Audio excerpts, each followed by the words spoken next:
Welcome to This Explainer. Today, we're diving into a story. It's a story about the single most valuable resource in the entire universe.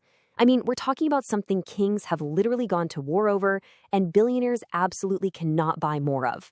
And you and I, we're spending it right at this very second. Yep, we're talking about time.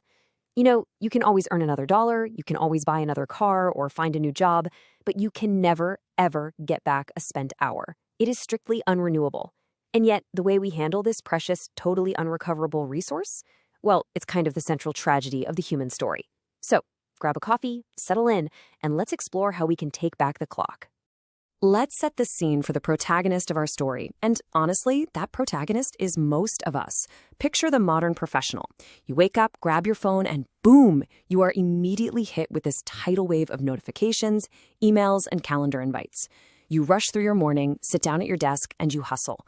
You're putting out fires, you're jumping from meeting to meeting, and suddenly, wow, it's 5 p.m. Then it's Friday. Then out of nowhere, it's December.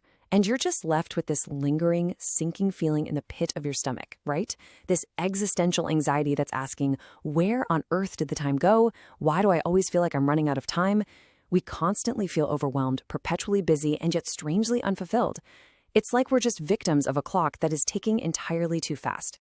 Okay, let's dive into this, because over 2,000 years ago, a really prominent Roman statesman and Stoic philosopher named Seneca noticed people complaining about this exact same thing.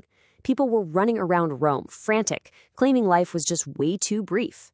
And Seneca looked at them and delivered this massive plot twist.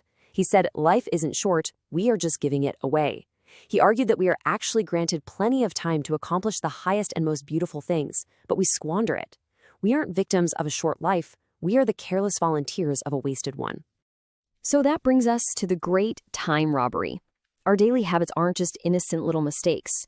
They're actually the greatest heist in human history. Let's look at this stolen life.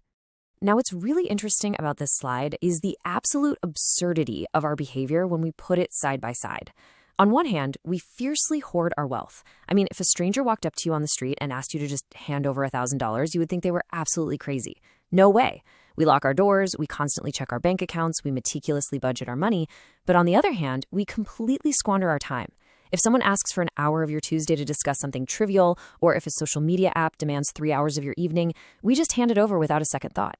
Every day, fragments of our lives are being stolen right out from under our noses. But the real tragedy? The vault isn't being cracked by some mastermind thief breaking in. The vault is being left wide open from the inside.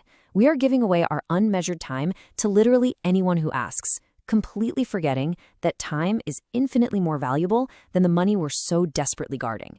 And this brilliantly illustrates the exact anatomy of that robbery. A huge chunk of our human lifespan goes to sleep, which, is fair enough. Our bodies definitely need it. But look at the rest of these slices. Years lost to mindless scrolling, decades dedicated to working for other people's dreams instead of our own, massive chunks of our one wild and precious life eaten up by just being angry at traffic, holding grudges, or worrying about things that literally will never happen. When you carve out all the time we give away to distraction, obligation, and negativity, look at what remains. Just a tiny, shocking, microscopic sliver labeled actually lived. That right there is the reality of the heist. Which brings us to Seneca's radical perspective. Let's just slow down for a second. We need to step back and look at the deeper, calming wisdom he brings to the frantic energy of our modern hustle. So the crucial point is this distinction between just existing and actually living. Seneca doesn't offer us a new productivity hack. He doesn't tell you how to squeeze 5 more emails into your lunch break. He challenges us to completely reevaluate what it actually means to be alive. He tells us that just because someone has white hair and wrinkles, well, that doesn't mean they've lived a long time. It just means they've existed a long time. Think about it like this. Imagine a small ship that leaves the harbor, gets caught in a violent storm, and is just tossed around in circles by the wind and the waves for years, never actually going anywhere. You wouldn't say that ship had a long voyage, right? You'd just say it was tossed about for a long time. And that is exactly what a life of constant distraction is. It's just existing. Living, on the other hand, requires focused intention. It means directing your ship with purpose, really mastering your time rather than letting the winds of distraction blow your calendar all over the place. In Stoic philosophy, the ultimate hero of this story is the archetype of the sage. The sage is the absolute master of time. And the difference between the sage and the procrastinator is purely how they view today. The procrastinator is constantly looking to the future, thinking, oh, I'll start living when I retire, or I'll write that book next year, effectively throwing away the only real time they have, which is right now. The sage, however, treats time as a strictly unrenewable treasure. They know for a fact the future is uncertain and tomorrow is promised to absolutely no one. They treat every single day as if it were a complete life in itself. They don't rush, they don't panic, but they also do not waste a single drop of the present. Let's move into the final chapter, the art of living. This is where we shift from philosophy to empowering action and talk about actually becoming the sage. Let's move to and see how this builds an actionable game plan to reclaim your clock today. Because understanding Seneca's philosophy is great, but applying it, that's where the real transformation happens. Step 1. Stop giving time away freely. You really have to learn the power of the word no. If a commitment doesn't align with what you value, decline it politely but firmly.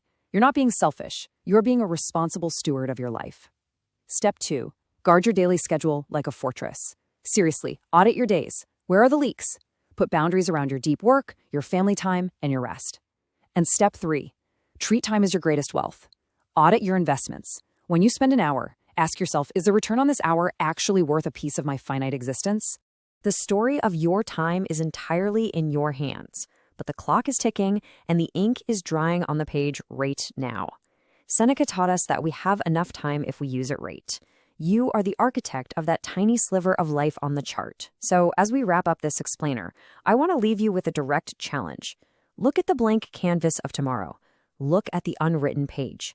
How will you spend your next 24 hours?